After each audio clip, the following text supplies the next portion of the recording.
Fala, coração! Aula 36 de literatura para o canal Escolha Educação. Lista de leitura obrigatória do vestibular Unicamp. Olhos d'Água, Conceição Evaristo. Conceição Evaristo já começa pelo exemplo de vida, né? Nascida em 1946 numa favela de Belo Horizonte. Ela vai conciliar os estudos com o trabalho, né, de empregada doméstica. Assim fazendo, hoje, né, ela já tem na vida acadêmica mestrado em literatura brasileira, literatura comparada. Beleza, coração? Então, né, serve de exemplo aí para muita gente. O que eu vou ler agora, tá no prefácio do livro Olhos d'Água, publicado em 2014. Coração, é esse o ponto de partida nosso aqui. O livro tem um problema, né? São 15 contos, são 15 histórias curtas. E aí é óbvio, né? Não dá para você memorizar ou querer memorizar personagem, enredo de 15 histórias diferentes. Num vestibular que tem outros 8 livros, com também, né, livros de contos, poemas, etc. Tá? Então o que a gente precisa perceber aqui? Quais são as características da autora nessa obra? Beleza? E aí esse prefácio já vai dizer pra gente muita coisa.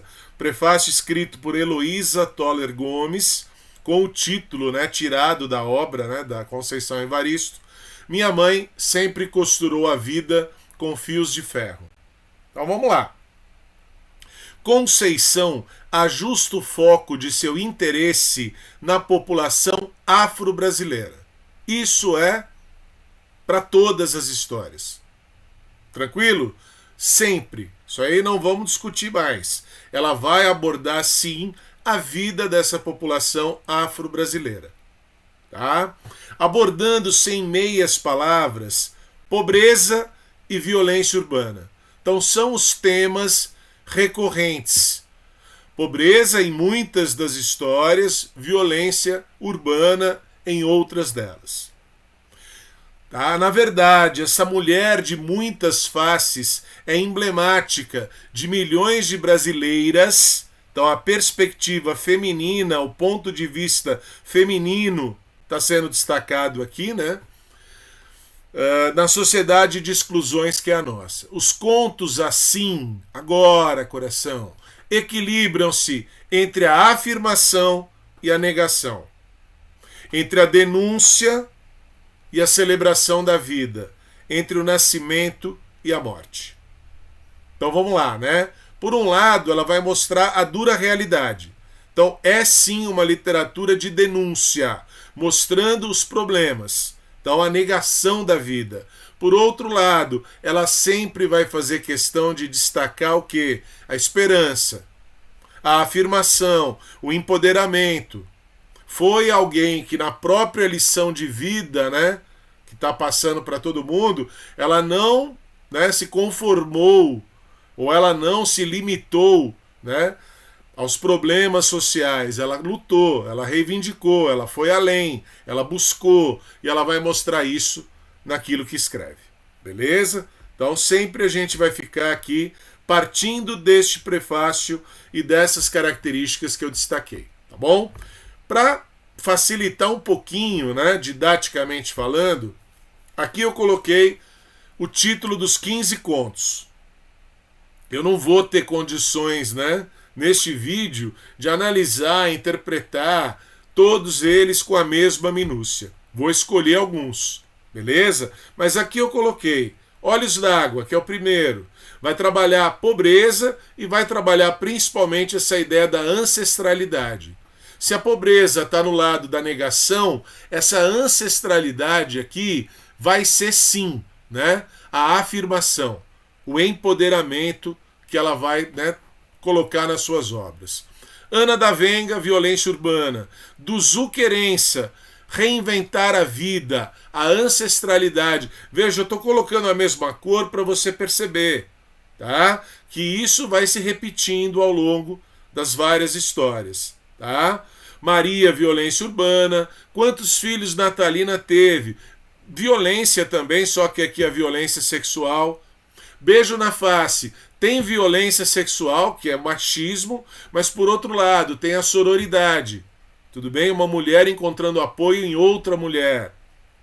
Luamanda vai discutir amor e sexualidade na perspectiva feminina. Você vai perceber ali na mesma cor os amores de Quimbá, amor e sexualidade na perspectiva masculina, que é menos comum na obra dela. Tá? O Cooper de Sida é um conto único ali que vai abordar o quê? A vida urbana, o cotidiano agitado das grandes cidades. Então o sentimento de urgência por um lado e a necessidade de pausa por outro. Tá? 3 histórias seguidas vão abordar a infância abandonada, menores abandonados, a violência urbana contra esses menores. Crianças, né? Então Zaita esqueceu de guardar os brinquedos, de lixão e Lumbiá. São 3 histórias que vão abordar esse mesmo tema, tá? Eiardoca, pobreza, abandono. A gente combinamos de não morrer, na minha modesta opinião, é o melhor dos 15, tá? De novo a violência urbana. E o último ali, a Iolua, a alegria de nosso povo, para fechar bem para cima, né? A questão da esperança que vai estar aí de novo, tá bom? Então aqui eu estou deixando para vocês, né? Vocês podem pausar isso à vontade. Vocês têm aí os temas presentes, tá? Nos 15 contos, nas 15 histórias. Quando eu coloco esse destaque no título, é porque eu vou ler tudo, tá bom? Fiz isso com alguns para a gente poder entender a linguagem dela, a característica, né, literária e linguística também, estilística, da autora Conceição Evaristo. Olhos d'Água é o que dá título ao livro. Então, óbvio, né? É um conto extremamente importante. De que cor eram os olhos de minha mãe? Sendo a primeira de 7 filhas, desde cedo busquei dar conta de minhas próprias dificuldades. Cresci rápido, passando por uma breve adolescência. Sempre ao lado de minha mãe, aprendi a conhecê-la. A mãe sorria de uma maneira triste e com um sorriso molhado. Eu sabia desde aquela época que a mãe, olha agora, tá destacado aí, tá? Eu fiz isso em todos. Vocês vão ter aqui trechos selecionados dos 15 contos, tá bom? E eu sempre coloco ali também, né, o negrito, o realce, para perceber aquelas características que se repetem, tá? A mãe inventava esse e outros jogos para distrair a nossa fome. A fome é a negação, é a denúncia dos problemas sociais, mas por outro lado, a capacidade de inventar jogos para distrair a fome. É a afirmação, é a luta, é a resistência. Então ela vai sempre mostrar esses dois lados, tá? E a nossa fome se distraía. Lembro-me ainda do temor de minha mãe nos dias de fortes chuvas. Balbuciava rezas a Santa Bárbara, tremendo que o nosso frágil barraco, a vida na favela, na comunidade, desabasse sobre nós. Nesses momentos, os olhos de minha mãe se confundiam com os olhos da natureza. Olha o título do conto, olha o título do livro. São olhos d'água. Sorri molhado, chovia, chorava. Saíra de minha casa em busca de melhor condição de vida para mim e para minha família. Ela e minhas irmãs tinham ficado para trás. E também, já naquela época, eu, seguindo, olha a ancestralidade, a tradição deixada pela minha mãe. Entoava cantos de louvor a todas as nossas ancestrais, que desde a África estão a abordar a vida da população afro-brasileira. É o que ela vai fazer na obra como um todo. Tá? Desde a África vinham arando a terra. Recentemente aí eu publiquei uma aula sobre o livro Torto Arado. Itamar Vieira Júnior, escritor contemporâneo. Estamos falando de escritores vivos. Beleza, coração? Então aqui, né? Olha o ponto de contato. Arando a terra da vida com as suas próprias mãos, palavras e sangue. Lembrei imediatamente da dona Bibiana e da dona Belonísia, as irmãs protagonistas do Torto Arado. E foi então que resolvi deixar tudo e no dia seguinte voltar à cidade em que nasci. Eu precisava buscar o rosto de minha mãe. Vi só lágrimas e lágrimas. Entretanto, ela sorria, feliz. Mas eram tantas lágrimas, e só então compreendi. Minha mãe trazia serenamente em si águas correntezas. A cor dos olhos de minha mãe era a cor de olhos d'água. Hoje, quando já alcancei a cor dos olhos de minha mãe, tento descobrir a cor dos olhos de minha filha. Vai passando de geração para geração. Faço a brincadeira em que os olhos de uma se tornam espelho para os olhos da outra. Essa ideia vai aparecer em outras histórias. Guarda isso. Beleza? Tá? Os olhos de uma se tornando espelho dos olhos da outra. Enquanto jogava o olhar dela no meu, perguntou baixinho, mas tão baixinho, como se fosse uma pergunta para ela mesma, ou como estivesse buscando e encontrando a revelação de um mistério ou de um grande segredo. Mãe, qual é a cor tão úmida de seus olhos? Então, os olhos d'água, da vó, da mãe, da filha, de geração para geração. Olhos d'água, porque vão o tempo todo, né? Sorrir e chorar. Tá? É o sorrindo molhado ali que aparece no texto. Então, belíssimo texto. O tempo todo a gente vai perceber, né? Ela mistura gênero narrativo e gênero lírico. Gênero narrativo, porque tem história, tem personagem, mas muitas vezes é mais importante o que? O sentimento que ela provoca. O sentimento que ela expressa e o sentimento que ela provoca. Então, o tempo todo, né? Misturando gêneros narrativo e lírico. Tá bom? Ana da Venga, violência urbana. Você vai perceber a personagem aqui, né? Ana, ela vai ser a mulher do traficante, a mulher do dono do morro. E aí é lógico, ela tem que lidar com a violência urbana o tempo todo. Ela é vítima dessa violência. E aí eu destaquei ali para você perceber, ó, gozo, pranto. De novo, né? É prazer e dor. Então sempre misturados. E ela, olha ali embaixo também em negrito, tão viciada na dor, fizera dos momentos que antecederam a alegria maior um profundo sofrimento. Então sofrimento e alegria o tempo todo ali misturados na vida dessas personagens. Tá? Nesse conto terceiro, do Zu Querença, eu vou ler só o que está em destaque, tá bom? Do Zu é a avó, Querença é a neta. Então, de novo, a gente vai ter aquela ideia da ancestralidade. Belezinha? E a menina Querença, que retomava sonhos e desejos de tantos outros que já tinham ido. As pernas doíam, mas possuía asas para voar. Sempre, coração, a dualidade. Duzu estava feliz, havia se agarrado aos delírios, entorpecendo a dor, e foi se misturando às roupas do varal, que ela ganhara asas, e assim viajava, voava, distanciando-se o mais possível do real. Duzu continuava, olha agora, coração, enfeitando a vida. Lembrou daquela mãe? Lá da primeira, né, história do Olhos d'Água, é a mesma ideia. Tá? A vida é dura, mas, né, apesar dos pesares, elas enfeitam a vida. O dia do desfile chegou e aqui surge a ideia do carnaval. Tudo bem, coração? E foi no delírio da avó, na forma alucinada de seus últimos dias, que ela, Querença, haveria de sempre umedecer seus sonhos, olhos d'água, umedecer sonhos, para que eles florescessem e se cumprissem, vivos e reais. Era preciso reinventar a vida. A vida só é possível reinventada, já escreveu a Clarice Lispector.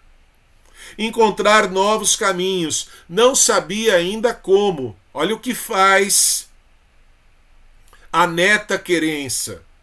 Estava estudando. Escolha a educação, coração. Pela educação você consegue superar muitas vezes, né, a sua condição, a sua origem. Beleza? É o melhor caminho, apesar de não ser um caminho fácil. Tá? Estava estudando, ensinava as crianças menores da favela, participava do grupo de jovens da Associação de Moradores e do Grêmio da escola, extremamente ativa, participativa, lutando, resistindo. Intuía que tudo era muito pouco, a luta devia ser maior ainda. Querência olhou novamente o corpo magro e a fantasia da avó. Desviou o olhar e entre lágrimas contemplou a rua. Mistérios coloridos, cacos de vidro, lixo talvez, brilhavam no chão. Tá? Então é o luxo e o lixo. Tá? Ou o luxo que vem do lixo. É bem essa ideia, né? A miséria, a pobreza, a fome, as dificuldades, a violência urbana, mas sempre do outro lado a necessidade de enfeitar a vida. Tá bom? Fica com essa ideia porque é ela que vai ser importante aqui. Essa história é bem legal, não vou trabalhar o texto, mas é violência urbana, tá bom? E uma violência aqui praticada, né, entre iguais. Então não é uma violência que vem dos poderosos para com os oprimidos. É uma violência entre todos aqueles que vivem na mesma condição, tá? Então vale a pena você dar uma olhadinha na história aí. Eu já fiz essa síntese para vocês, tá bom? Quantos filhos Natalina teve? Então aqui também, coração, olha lá. Haveria de ensinar para ele que a vida é viver e morrer. Dois lados, tá? Ela vai tendo filhos que ela não quer.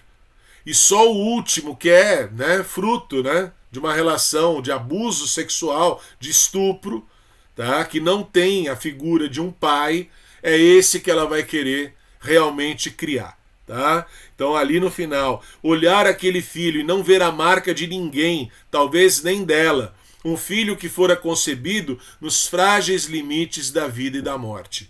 Tá? São historinhas curtas, mas sempre, né, abordando os mesmos temas. É isso que você tem que perceber. Evidente, numa prova, num vestibular como o da Unicamp, vão selecionar o trecho, vão colocar a interpretação do texto ou vão abordar a temática. Tá bom? Não dá para cobrar, não dá para exigir que você se lembre, né, de enredo, de personagem, de 15 histórias diferentes.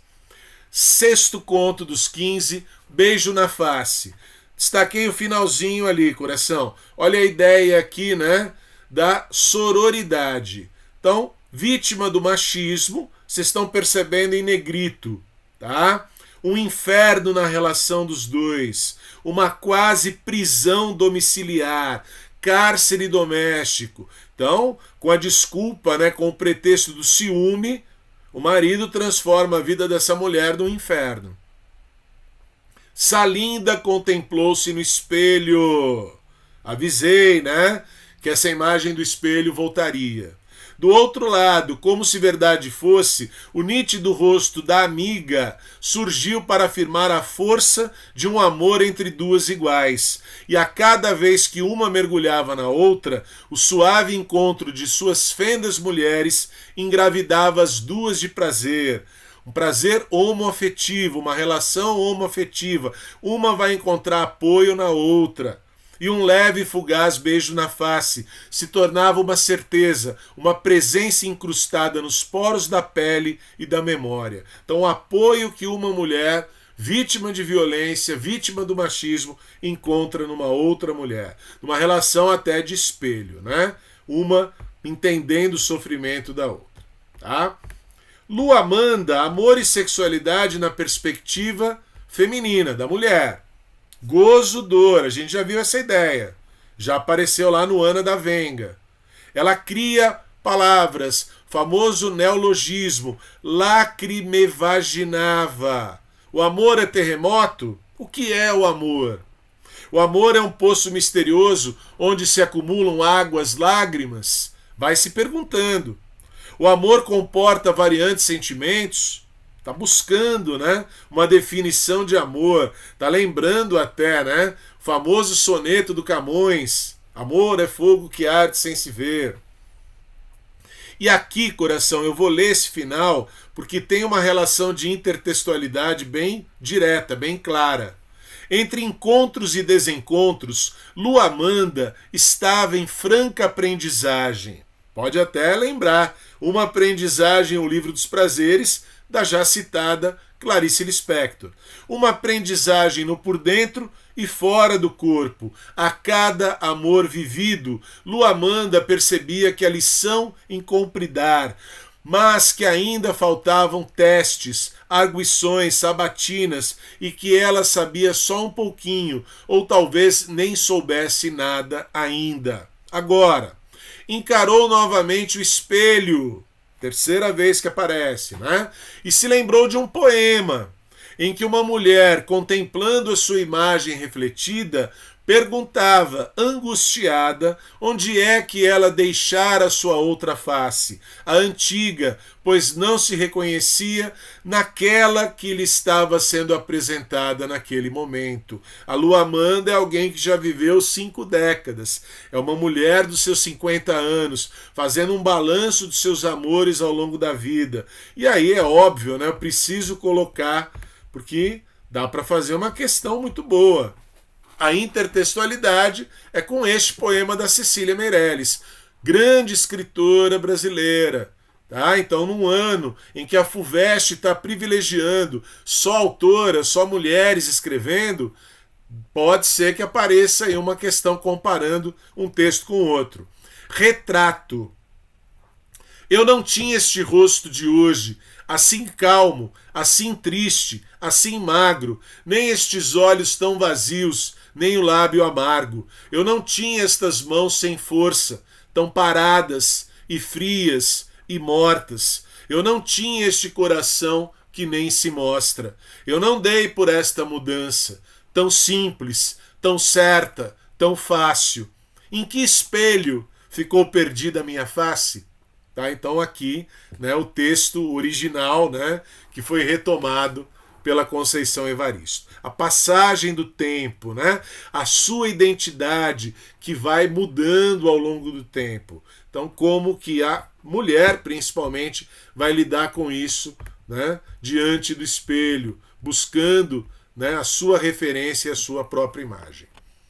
Como eu disse, um conto diferente na temática, mostrando, né, o corre-corre, a correria, tá, da vida urbana. Então a personagem aqui, que é a Cida, vive o tempo inteiro correndo, mas no final, olha lá, atravessou calmamente a rua, não correu, há uma mudança.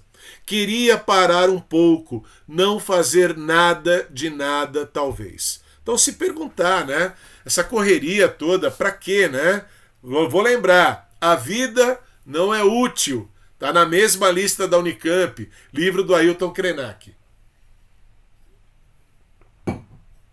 Então aqui, fazendo a mesma reflexão. 3 histórias seguidas que vão abordar menores abandonados ou menores que vivem ali uma situação de penúria, de miséria. Tá? Então aqui a menina é vítima de bala perdida. Tá bom? Tá? Então você vai ler a historinha é interessante, eu deixei para você aí uma boa síntese, tá? Esse é menos interessante, tá bom? Também falo, quando é bom, quando não é tão bom, esse é um dos menos bons. De lixão, também é um menino abandonado, esse vive na rua e que acaba morrendo, tá? E o Lumbiá, já deixei no destaque, dessas 3 histórias foi a que eu gostei mais, por isso, lógico, eu vou, tá, ler inteiro o trecho que eu deixei aqui, tá bom? Lumbiá não havia conseguido vender nada. É aquela criança que fica vendendo coisa no semáforo. Lumbiá ainda tinha outros truques. Sabia chorar quando queria, lógico, para comover as pessoas que vão comprar seus produtos.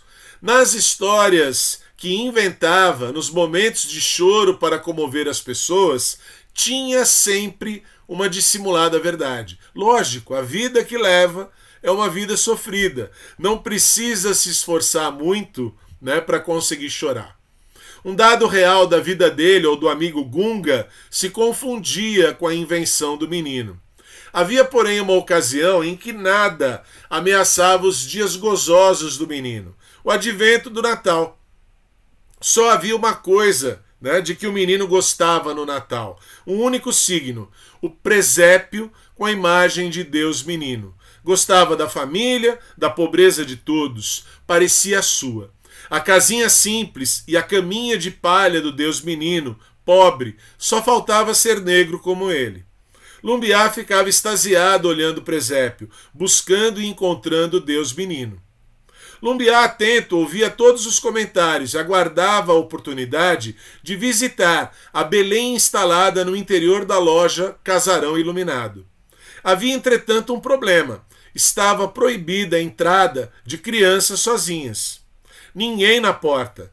Mordeu os lábios, pisou leve e, apressado, entrou. Lá estava o Deus menino de braços abertos. Nu, pobre, vazio e friorento como ele. Nem as luzes da loja, nem as falsas estrelas conseguiam esconder a sua pobreza e solidão. Lumbiá tocou na imagem, a sua semelhança. Vejam, né? O Deus menino feito à semelhança da criança pobre. Perceberam coração, né? Perceberam corações no plural, né? Por favor. E agora vem um trecho que é poético, né? Ela sempre usa e abusa dessa característica aí do lirismo, né?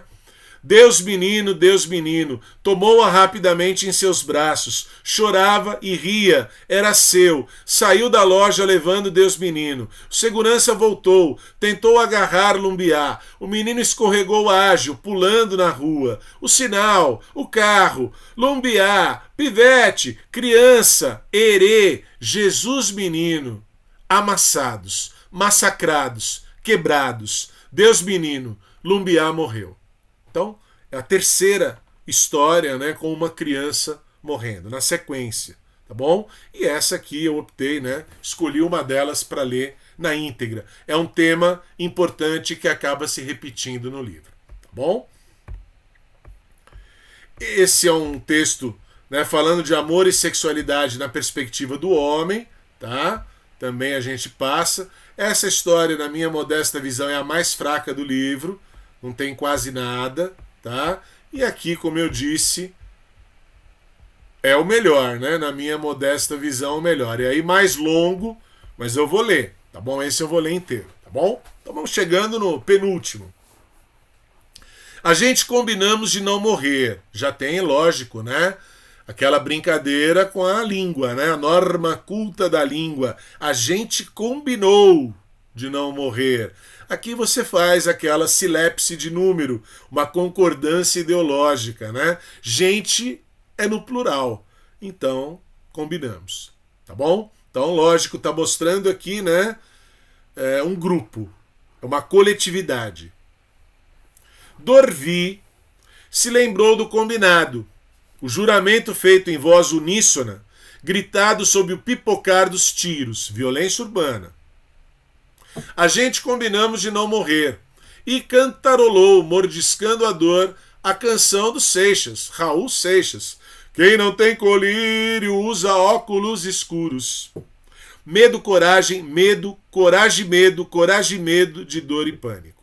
Então, como eu disse, ela criando aí os neologismos, né? Saraivadas de balas, de instantes em instantes, retumbam no interior da casa, ameaçando a diversão da mãe de Bica e de Dago. Dona Esterlinda. Temos 4 personagens aqui já. Dona Esterlinda vive na comunidade o tempo todo ali, né? Com o problema das balas perdidas. Bica, a filha, e Dago, o filho. Dorvi é o namorado da Bica. Bom? Dona Esterlinda levanta irritada e muda de canal de televisão. É tão bom ver novela. Não gosto de ver os crimes, roubos e nem noticiários de guerra. Novela me alivia. É a minha cachaça. Escapismo. Fuga, né? Um dia Idago cantou assim para mim: uma mãe amola a gente, uma irmã amola a gente, um inimigo amola a gente, um policial amola a gente. E foi dizendo uma porção de coisa que amolava a vida dele. Acho que para Idago o mundo era só amolação. 2 filhos da dona Esterlinda. Como cada um reage às dificuldades da vida. Então, o filho, da pior forma, tá? Melancólico, deprimido. E aí é lógico, ele acaba ali caguetando, dedurando gente envolvida com tráfico, e aí sobra para ele. O menino maior, que mancava devido a uma bala perdida, segurava com as mãos a boca de Idago, e o outro derramou um vidro de pimenta pela goela dentro daquele que cultivava a língua venenosamente solta. Então, sobrou pro tal do Idago, né? Quero a morte lenta e calma. Quero boiar no profundo fundo do mar.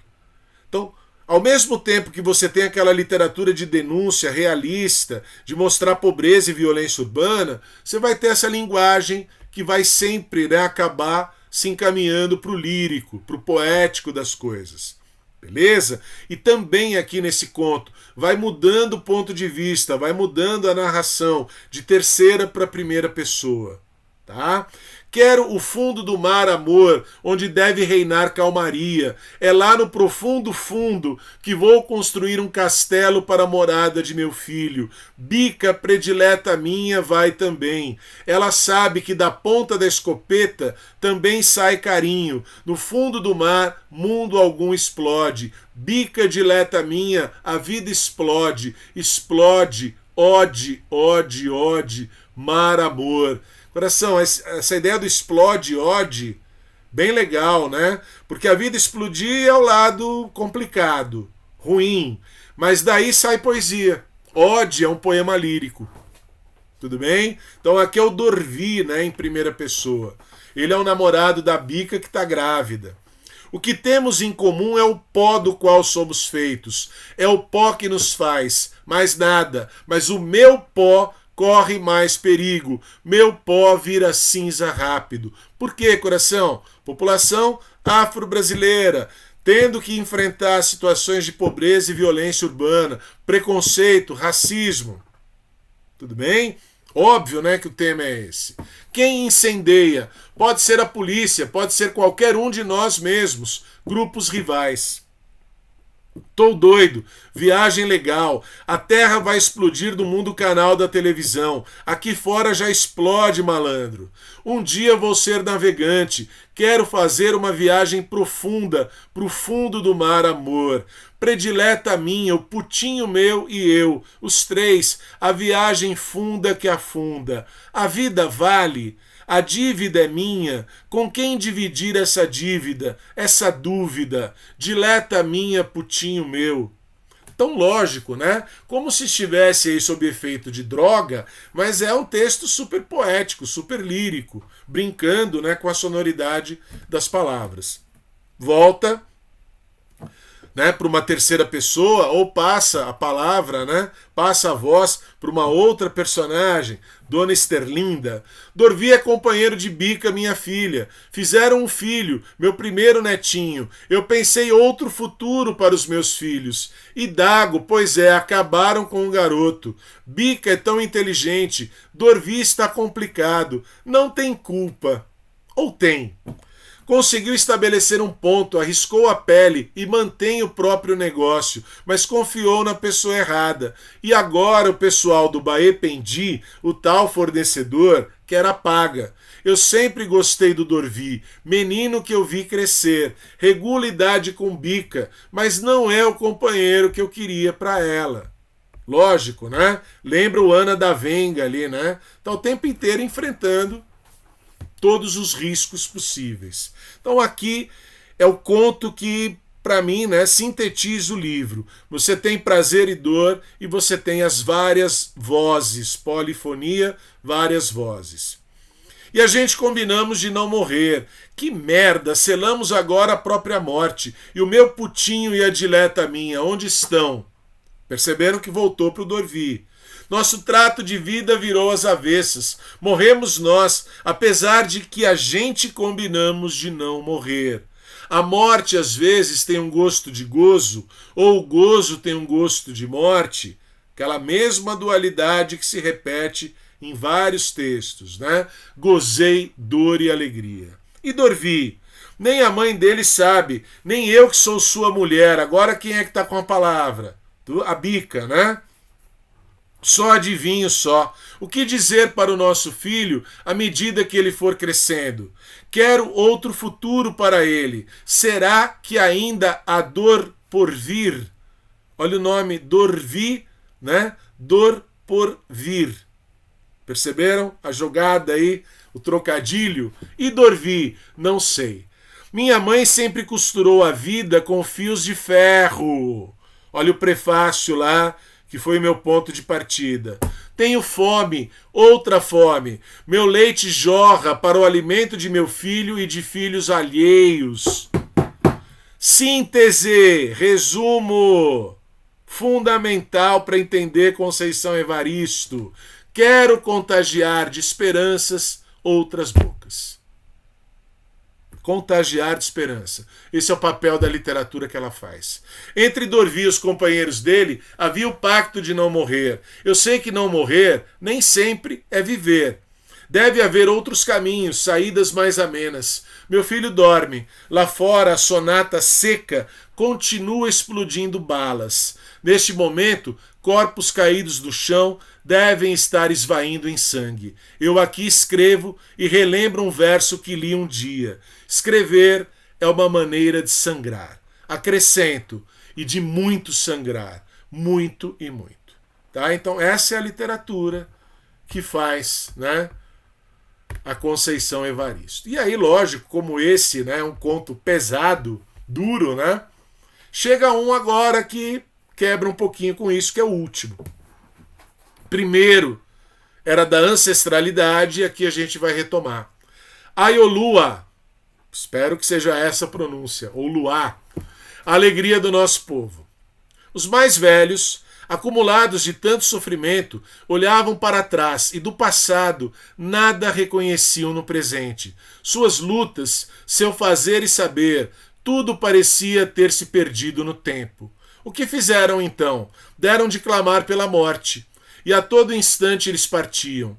E com a tristeza da falta de lugar em um mundo em que eles não se reconheciam e nem reconheciam mais, muitos se foram. E até eles, os moços, começaram a se encafuar dentro deles mesmos, a se tornarem infelizes. Então, lógico, né, coração? Está falando dos idosos, está falando também dos jovens, e a depressão, e a fuga da realidade aqui, né, muitas vezes buscando, né, a própria morte.